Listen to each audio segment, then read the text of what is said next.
And you're speaking tonight at Franciscan.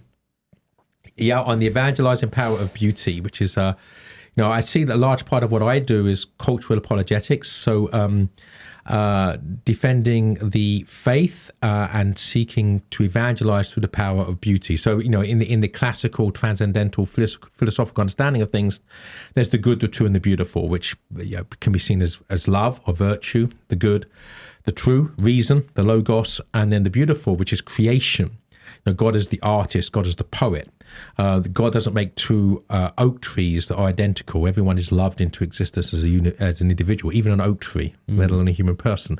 So it's trying to, through the perception of that beauty, to get people to come to an understanding of God and His church. So that's my postulate, should we say? So that really I'm speaking right at the core of what I'm doing as an apostle of Christ, if you like, in speaking on that subject tonight. Do you find much sort of similarity with the way Bishop Barron approaches this topic of beauty, or do you have your own? I'm sure you have your own way of talking about it. No, I think there are a lot of similarities. I think Bishop Barron understands exactly that beauty, particularly in our age, right? In our age, now, there are two understandings of love. The Christian understanding of love is to volunteer. It's actually essentially rational. It's to freely choose to lay down your life for the beloved. And the relativistic understanding of love is to do your own thing. In other words, that I love you because you make me feel good, and as long as you make me feel good, I continue to love you. And you don't make me feel good anymore, I'll find someone who makes me feel good, and I'll love them. I mean, it's a complete utility. It's also the antithesis. Because for the Christian, we sacrifice ourselves on the altar of the other, the altar of the beloved, as Christ does on the cross. For the narcissist, for the relativist, we sacrifice others on the altar we've erected to the self. So this understanding, it's very difficult to evangelize through the power of love to a culture that's forgotten what love is and doesn't even speak the language of love in an objective, rational sense.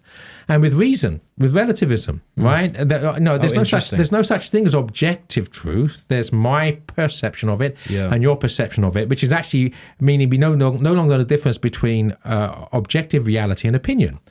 So it's very difficult to evangelize using the power of reason. But the way I sometimes put this is if to tell a story, if you have a Protestant and a Catholic and a Muslim and a Jew and an atheist and an agnostic, and I'm tempted to say they walk into a bar, right? But they don't walk into a bar, they walk into a field in the middle of the night and they're facing east. And it's dark, and they sit down facing east. At some point, the color in the sky will change. They'll see sort of pinks and maybe reds. And at some point, you'll see perhaps a disc rise above the horizon, and it's snow white. You look directly at it. Now, the Catholic might see an image of the elevation of the host and thank God for this moment. The others might not see that, but they're all seeing something which is beautiful and edifying them. So at the end of it, we've all of them, regardless of where they're starting from, have had their minds and hearts lifted up to God, which is a definition of prayer. That's the power of beauty. Now, it's possible to become blind to beauty, as it's possible to become blind to love and reason.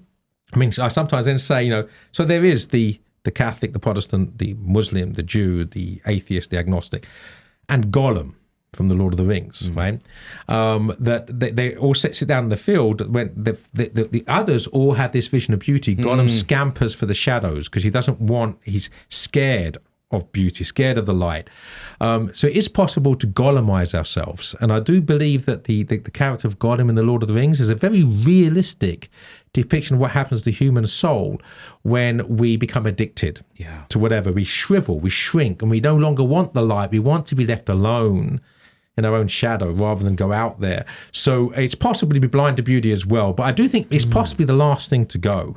When we're relativists, can no longer think rationally. When we're narcissistic and think love is about how I feel, we can still see a sunrise and be moved by it. Hey, thanks so much for watching. Please be sure to like and subscribe and leave a comment below letting us know what you thought about the video.